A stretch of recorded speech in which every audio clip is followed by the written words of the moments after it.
of the African American gene pool comes from West and Central Africa, from northern Senegal to southern Angola. Very diverse populations, diverse culturally. Many different languages are spoken, many different cultures and religions, but also biologically. And you can find the vast array of phenotypes and skin colors, hair colors, nose shapes throughout this region of West Africa. And for the most part, about 95% of the enslaved Africans that came from this area were brought to the Americas. About 5% came from East Africa. And so it's important when we try to understand genetic variation in African Americans, it's rooted in West Africa. And so we have to understand African variation also.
archaeology at UCL, and you specialise particularly in West Africa. That's right. But this image is completely wrong, because for example, what was West Africa like where you know about, say, 2,000 years ago? Well, about 2,000 years ago, we already were beginning to have the first urban centres in West Africa. So towns? Towns. No, so these weren't hunter-gatherer people? No, these were cities of 10, 20,000 people in the early first millennium AD.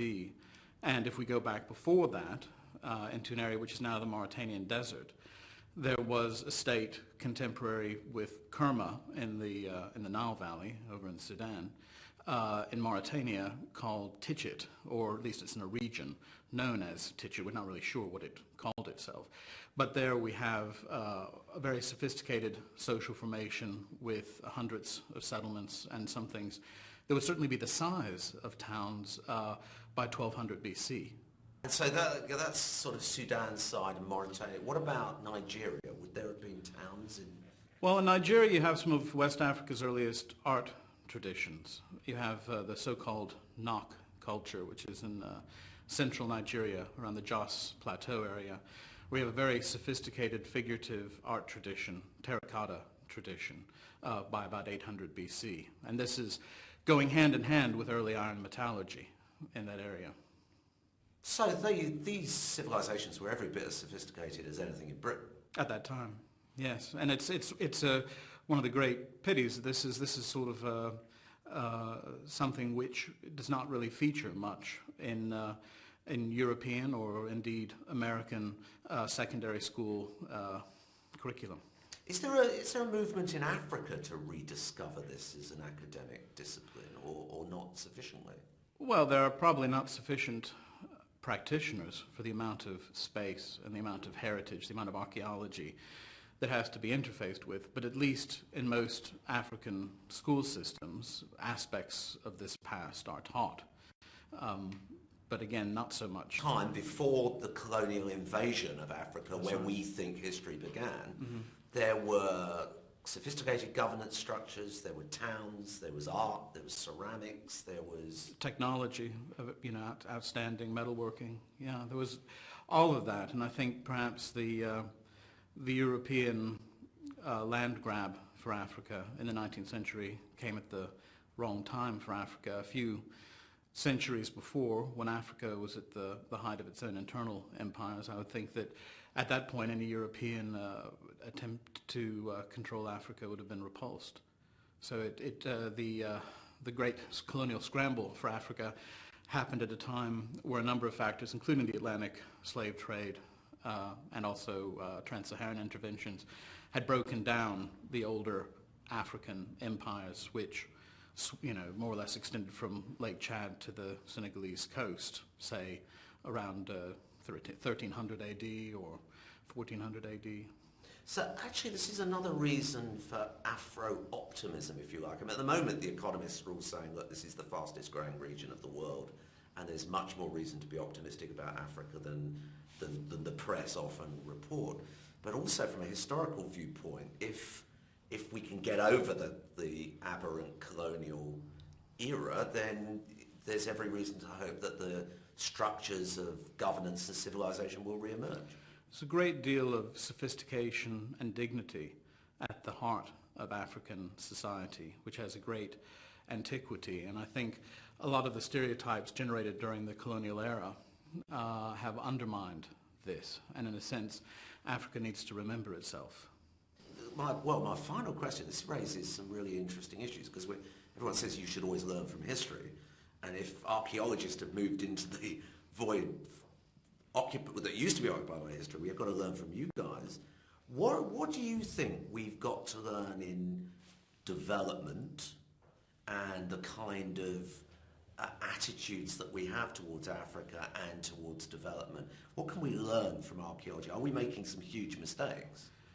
Yes, I mean there are some gaffes which have been committed by European politicians, by UN officials who have a fundamental misunderstanding of the African past. Famously, Nicolas Sarkozy came to Senegal a few years ago and talked about Africa as being this timeless, undeveloped place, which is a complete nonsense.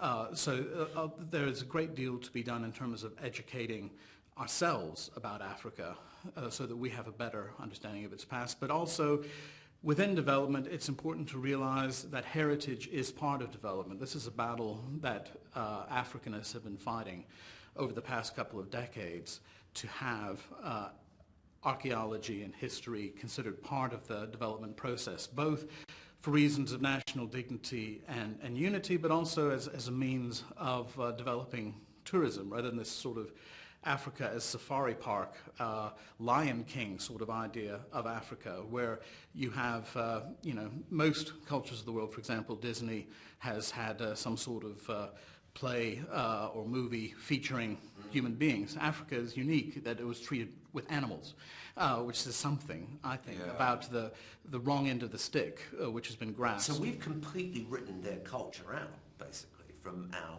development speak, from our history books, and also from the way we encourage people the history, the political sophistication, the artistic sophistication, the technological sophistication. We need to re-educate ourselves. We need to re-educate Europe and the broader world about Africa. And finally, on a global health, I mean, there's nothing more important for well-being as to have a sense of pride in your own heritage and your own past. So it's absolutely, it's part of human dignity, and I think that the more that this is taken on board, both inside and outside of Africa, the better it will be for us all.